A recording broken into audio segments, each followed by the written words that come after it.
Welcome to the Change of Him podcast. My name is Gerard Uselli. We are on episode 52. We have really come into strides as far as how our platform has transformed the sense of perspectives one person at a time through their life experiences and the changes that they've overcome. This person right here, great friend of mine, and no exception to the rule. Let me introduce to you David Noodleman. David, how are you? Hey, what's up? What's up? Change Within fam. Good to be here, man. Thanks for having me.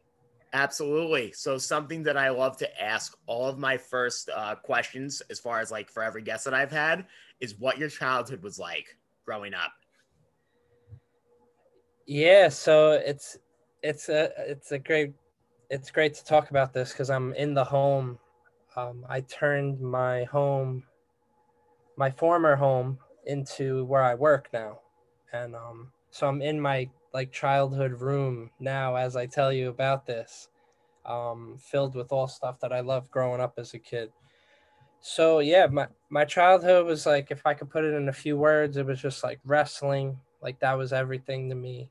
Basketball, that was everything. Like basketball cards um and of course music. It just getting an album, getting a new tape, getting a CD when CDs came out, and just like listening to music on my boombox. And those, if I could put my childhood into like those in like a shirt, it would be those three words, like wrestling, basketball, and music. And it just ruled everything around me. And I was just young. I'm grateful I had two parents that looked out for me. My dad was always working hard. I would just pretty much see him for dinner before he had to run to Broadway and play music. My mom was a stay-at-home mom, and I was the firstborn, so she was very protective with me, and she learned a lot of lessons with me, and but helped her as she had I had a brother and a sister. It was dope growing up in Westerly. It was definitely a good neighborhood. It's called a good neighborhood to grow, good place to grow.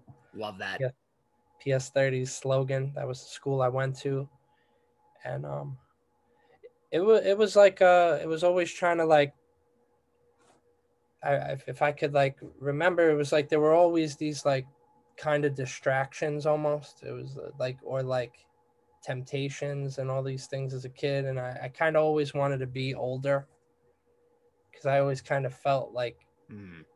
in a box almost. Like I was like, oh, could I just go to this party? And my mom was super protective of me as a kid. Like, no, I don't want you to get in trouble. I don't want you to get a disease. And shout out to her for keeping me safe.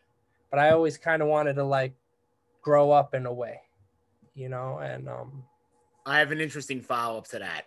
So, based on the things that you were talking about, just based on wrestling, basketball, music, things that you've explored in your own journey as far as getting yourself introduced to. So, as a creative type and one who always tries to push the envelope, did you even feel back then that you were the type to introduce people to things that you were into or listening to?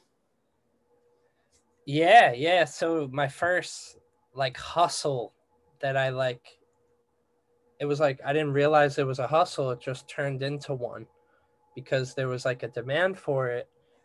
It was I got a CD burn. I bought a CD from a friend, and he told me that you could like burn songs on a CD, any songs you want. So I remember I bought a CD from him for $20, and I was like, I want to make like 50 more of these. I was like, I don't have $1,000. I was like, so I got to figure out how he did it. So I remember literally taking apart my Dell computer, buying that CD burner for like 250, 300. It Wow. was expensive back then. And I remember we he was so nice. The guy that sold me the CD mix helped me put the CD burner in. He wasn't like, "Oh, you're stepping on my business." He just did it cuz he was good at computers. And I remember I made my first mixtape of just like my favorite songs from Winamp, and my love for music just kind of spread because I would tell people like, hey, I'll make a mixtape of these new songs for you. And then I picked a bunch and people would pick from them, or they would say, yo, Noodles, just do what you do. And I would That's just something. make them. And I was probably like 12, 13, and people paying me $15 a pop, and I'm selling the mixtapes. And a lot of them are like, wow, I didn't even know about Foxy Brown, or I didn't even know about Slick Rick. The Firm. Yeah, I was just burning my favorite songs on tapes, and people were like, hey, I just need one every month from you. And it just became a thing, and I was like, oh, I'm on, like, I would go into like server chats and find it, and then I was like, oh, okay. It kind of hit me then where I just had a pulse to like finding things, and finding something that maybe wasn't the popular thing on the radio, but like those hidden gems. Like I'm really big into that. Like maybe the song that maybe isn't the hit, but still is like it has a meaning and it has a message and stuff. So I was always just into those things, and it kind of just kept going from there. So what you remind me of right now is when I was 18 years old and I came across DJ Drama's and Asher Roth's, I think, Greenhouse mixtape album. I And remember. it was the Canon remix from Lil Wayne that Asher was on. Oh yeah. That was one of the most compelling and structured verses I've heard in like my high school days. It was just He went surreal. in. He went in, man.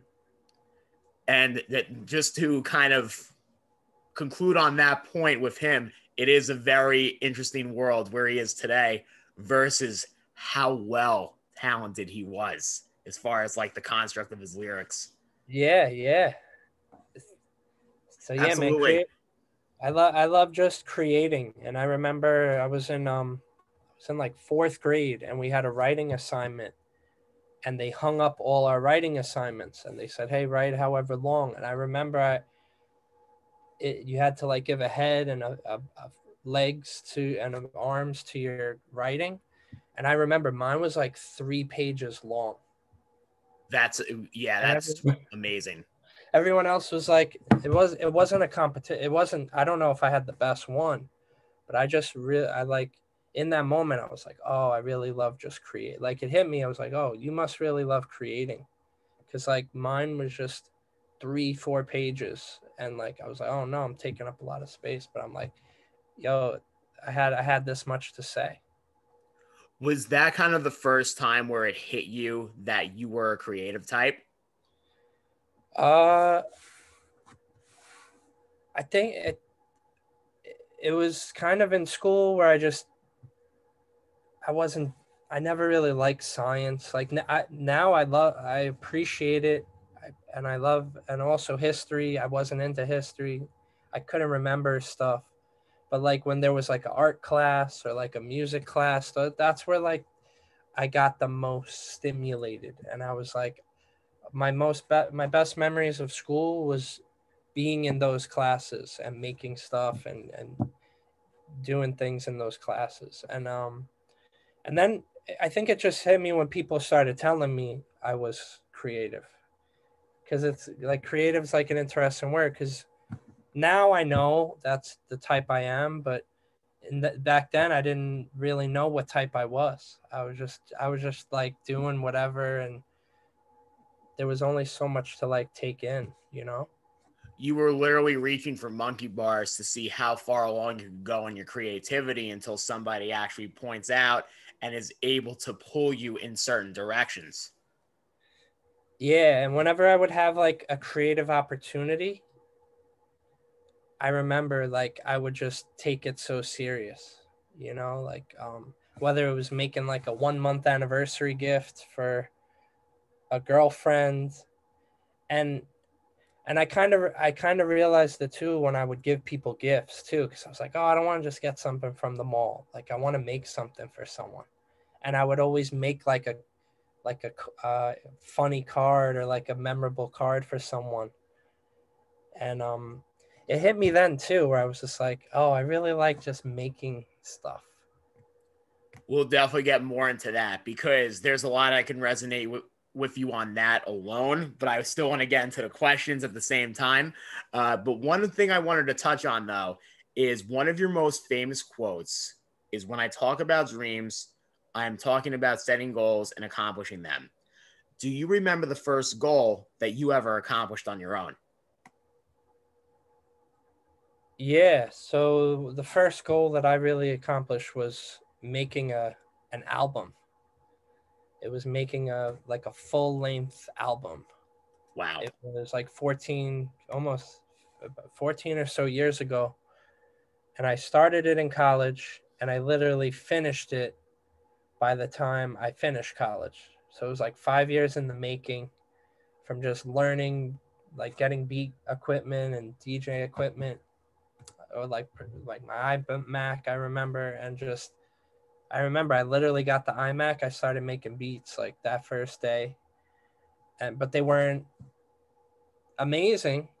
But I just kept doing stuff on GarageBand and Logic, and I remember I was like I made a list. I put it on my wall, and it said get this equipment, get this equipment, get this equipment, release an album, and the album was that was like my first goal where it wasn't like a educational goal or money goal or something, that I was used to.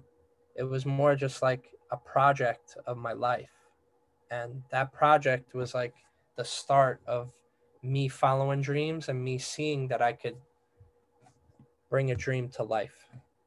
Yeah, and in that retrospect as well, because when you do have just an initiative where it's literally off the independence of what your brain has absorbed throughout your entire life, academically, environmentally, and whatnot, when you have that first initiative in front of you, you feel like you want to really put everything into it because that is the first sense of branding that people will remember you for in a professional setting.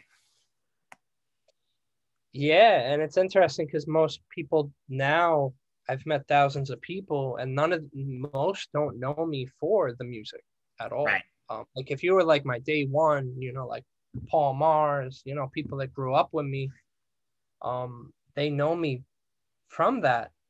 I've kind of had an evolution, kind of like a Pokemon. Started as like a Charizard, Charmander, Yep. and then you got to become the Charizard eventually. So the transformation into like the Noodlemander to the Noodlezard, it involved me kind of putting a dream in the back, like behind me almost. And it was like, I was like a weird fork in the road for me to kind of make that decision and still, but be still always remain like a lover of music and of course, a number one fan of it. But that evolution of me, I felt that I had to do that, but it was from doing that that got me to where I was. And to pay you a compliment in regards to the Pokemon comparison, one thing about you that always sets an impression with me is that I feel like the flame will never go out. You always find the way to keep the flame going about what the heat you bring to the table. That's some real stuff. Yeah, man. It's the truth. I just always want to keep that youth inside me and just really just connected with the love of things and then create something from that with someone else or with on my own or whatever. Absolutely. And one thing I wanted to brush up on as well is kind of on the contrast of dreaming. Of course, as we all know, nightmares are inevitable with dreams. What's one nightmare that has always stuck with you or for what you remember? And how have you kind of combated that in your reality? That's a good one.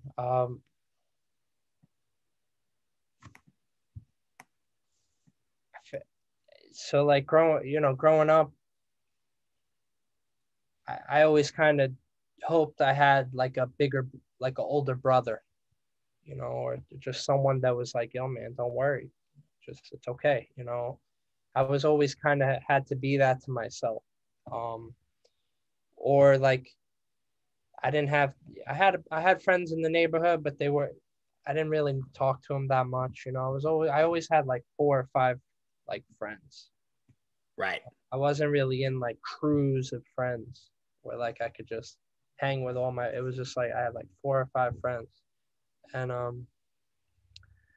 and I always was like, oh, I wish I had someone to kind of keep it real with me.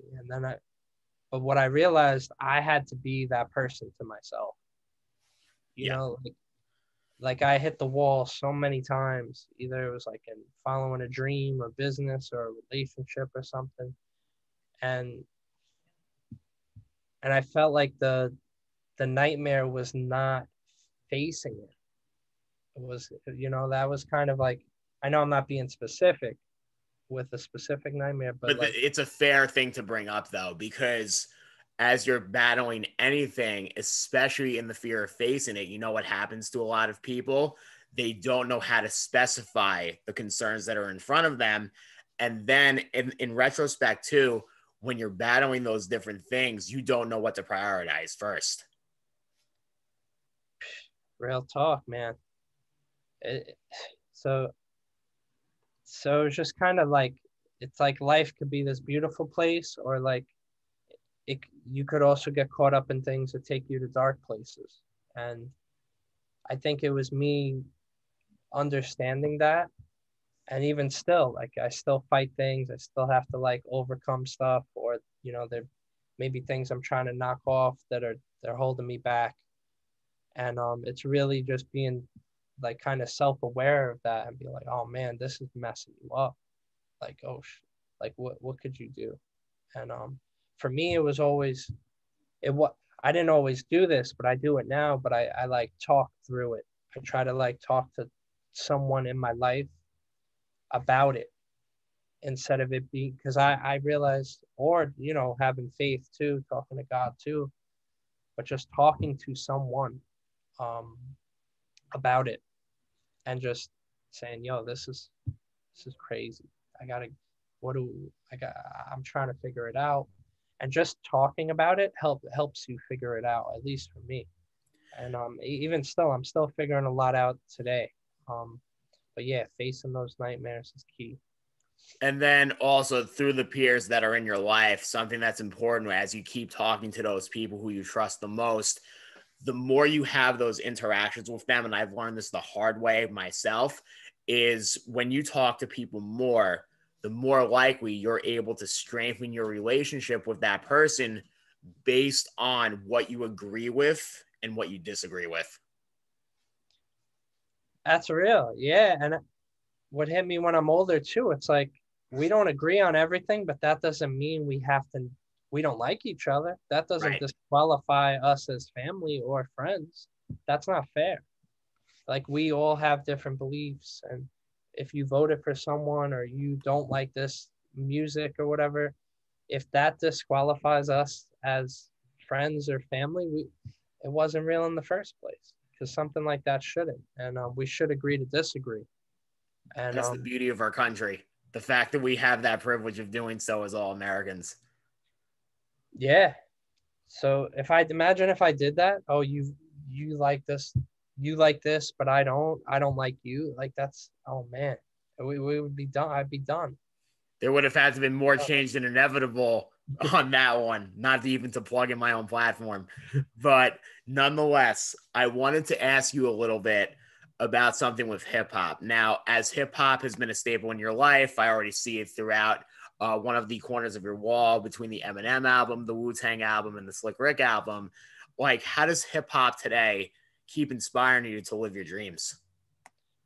Oh man. So what I hip hop to me, man, is just, it's kind of like that big brother I wanted too. Like I remember having the Mace album when I was like 12. I was just I listening probably to I probably shouldn't have been listening to certain songs. On now that I look back, I learned how to do certain things from that album, or they kind of hit me the first time. Like, oh, I was like, this is what a big brother talks to you about. Um, but it was as a a kid from Westerly, I didn't have it that rough. Like, I guess the roughest things were for me was like growing up and trying to figure out who I am, right? Like, as a whole, that's pretty easy compared to Right. a lot of kids that I know. They have it a lot harder than me, and a lot of kids that I teach. So I had it easy, right? I had it hard in my own way, but it was not hard compared to many people's way. But hip hop opened it kind of was like I had a bunch of big brothers and cousins just talking about their lives. And it just gave me a different perspective. Like, yo, you could die tomorrow. Go follow your dreams. Like, you could kind of pick what brother or cousin you want to listen to get those messages. And it just it was it was people going through real life stories and sharing those stories. So it was just refreshing for me to just it's always refreshing to hear someone's story and hear that they're still here with us to tell it. And then of course you dealt with people that like Biggie that aren't here to tell it anymore, but like you hold on to their stories and you share them and you celebrate them after it. So it was a lot that I think even there were people in hip hop that died before people in my family did that I know. And those were like some of the first deaths that I witnessed. Well, in the battle rap circuit and people who really pay homage that way, like when Sean Price passed away, that was a detriment to the hip hop community. Real talk, man. So hip hop's it's been literally a cornerstone and like the heartbeat of it influenced me, inspires me, and I'm grateful I have a job because of it. And I have I love it either way, even if I didn't. But just I could just listen to one album and I could get dozens of ideas and inspiration, and just hearing how people makes and like to see a body of work made, I think of how Illmatic was made, and I think of I was thinking of that album as you were talking about this. you just think of like that someone put so much effort into creating a body of work, and you're like, even if you take not doing what they did to make a rap album, but you're like, yo, I got to make a body of work too. You know what I mean? And I'm going to make it beautiful and I'm going to make it make sense. And like, if you just look at albums as bodies of work and like how much effort goes into it, I never even question that an album's too much now. After knowing everything that goes into just one beat or one recording session, to me, I'm like $12. I'd take it. One line to me is worth that. You know what I'm saying? So hip hop to me, I could probably talk for hours about how important it is to me. I'm going to give you two quick examples of how, to your point, how hip hop in the work ethic and the nerding out on certain things can inspire so many people. Like when I heard All Eyes on Me by Tupac, no, I'm sorry, actually, Me Against the World. When I was hearing about the recording process to that album and how Tupac had over 100 songs recorded, that was the first time I witnessed a hip hop artist put so much time and effort into a body of work, and then also having the skill set in this capacity to pick what was actually the best content between 13 different songs. Absolutely mind-boggling to me. Yeah, man.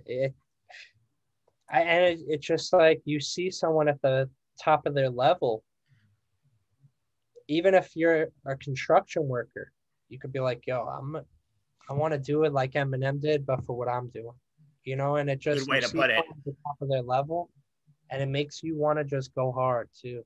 And whether it's at the gym or whether it's at work or just being a good dad, and or parent or whatever. So hip hop to me, man, is just, it's still like it's, I said wrestling, basketball, like those are still important, but hip hop is like, right, is of, top. One of my favorite like outlets is Genius, and Aesop Ferg had a great interview with Genius about 4 years ago. And one of my favorite things he was talking about, as far as the BPM levels for one of his songs, it was the remix with Nicki Minaj that he did. Mm. Plain Jane, that's it. So he was talking about that song, and he was literally just saying, "Oh, the BPM levels are like 140." I'm just like, I love hearing people like him just go completely technical as far as what the composition can entail. Yeah, and it's so cool because you know that song samples 3 6 Mafia, Yeah. right? Yeah, yeah. So it's just I love knowing. I love Genius. That's one of my favorite websites. That's one company I would have worked for if I didn't have my own company. I just love going deeper into things, and then you combined it with music and lyrics. It's just such a beautiful thing. People could talk hours about the making of or the why, you know, and I could not agree more with that. Now, just a quick turnaround on questions in this case. So, just to give you a little plug with Stereotype, because people need to know more about what you do with it. It is just an incredible brand that really takes the time and effort to understand people's perspectives within an urban setting, and then also how you really plug in what you were talking about as a creative yourself and trying to identify that within your audience. It's not even just a clothing line, it's more of a movement as well. So, my question to you is as far as your technicalities and designs on different things, and even things that you wear that may not even be part of your brand, what's one color that you've always liked, but you feel like you don't wear enough? I would definitely say I loved I like pink. You know, I'm a big Bret Hart fan. Oh, So nice, nice. I like pink even before Cameron. But I also like baby blue. That was always like growing up I like green, and then I also like baby blue. And then but I don't have too much baby blue. I just have one North Carolina jersey that I still wear from when I was like 19. And not too much other baby blue items. So I would probably throw more baby blue in the mix. I like yellow too. Even though yellow, I don't always throw it in, but it just it's just this bright in your face, you know, colorful thing. And I love colors. Just but I wear a lot of just darker colors, but I love, you know, I could definitely do more baby blue, some maybe pink and some yellow. Yeah, and as a designer, I'm sure color palettes are just within your vocabulary at this point. As somebody who's just been on the grind doing it for years, like, do you have a favorite color palette yourself? I'd probably say black and white if I go by statistics of what I've put out. Um, Just by like your own rates as far as what people buy. or just in terms of releases, I've put out the most black tee with a white Interesting. design. So I personally like that too because it just kind of it's clean. I love white, but it just you wear it a few times, it's just not the same. So black, it just you get food on it, you can just put a little marker. You don't even realize you don't even know. So it's like those shirts last forever, and Hey, I look, just this like shirt right here, 7 years, 7 years. so I'd say black with white is probably my favorite is my go-to. And anyone who follows could probably just figure that out. But it's no secret. But lately we've been doing a lot of color stuff, and it's been a lot more fun to I could only imagine the sense of like if you have something abstract, how you're able to kind of build on certain things too. yeah. The goal now is just like because there's so many brands, it's just like how do we make something or design something that you just can't go on another site and type out the words and just make it yourself. Like I don't want anyone to be able to. You may be able to recreate the designs, which are it's okay, but I don't want it to be easy too. Right. You know what I Absolutely. mean? So like we have a design. Like yeah. So like this one, like you just can't go to like custom ink and then just type this out. You know what I mean? Like it's like there's a lot going on here. Wow. So shout out to my friend Phoenix. But that was kind of the goal with this because she's outside the box. She did a design. She did a song called "Outside the Box." Oh my God. That's some good detail. So how do you say "outside the box" with just one letter? You know, one color. You can't. So Right. my goal was like, yo, let's doodle it up and throw as much stuff that represents you in at once, which is sometimes the opposite of what I normally do because I try to make it simple, but you could always make the idea direct, even with a lot going on. And That's literally a Guggenheim installation in a shirt. What you just did. yeah, so shout out to Phoenix for inspiring me and our conversations. But yeah. So I love colors. That was definitely a good question, man. Absolutely. And I just had a final question for you. Also, a question that I like to ask all of my guests for. And to conclude on this episode with this question, what is the biggest change you want to see for yourself? So I would love to create a family of my own, you know, and just have a little noodle one day. It's funny. I feel like I'm inspired now. So like I'm like, imagine if I had a little noodle running around, you know, like if, you know, God blessed me. That to me would be a change that I would be willing to sacrifice a lot of time and sleep for. Um, so that would be a change I would really like to see.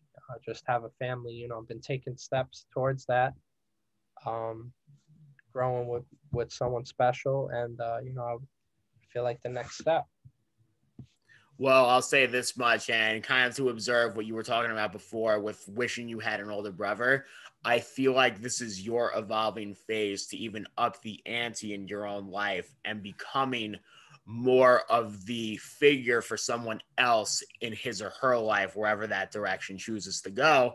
And you're kind of able to help that person in their lives understand who they are through the lens of what you've built.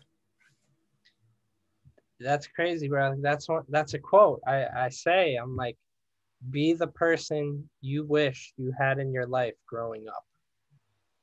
So true. Yeah. And just on a final note, and just to conclude for this episode, this is episode 52 for the Change Within podcast. For those who want to check us out, please do so on Anchor, Instagram, Facebook, and YouTube.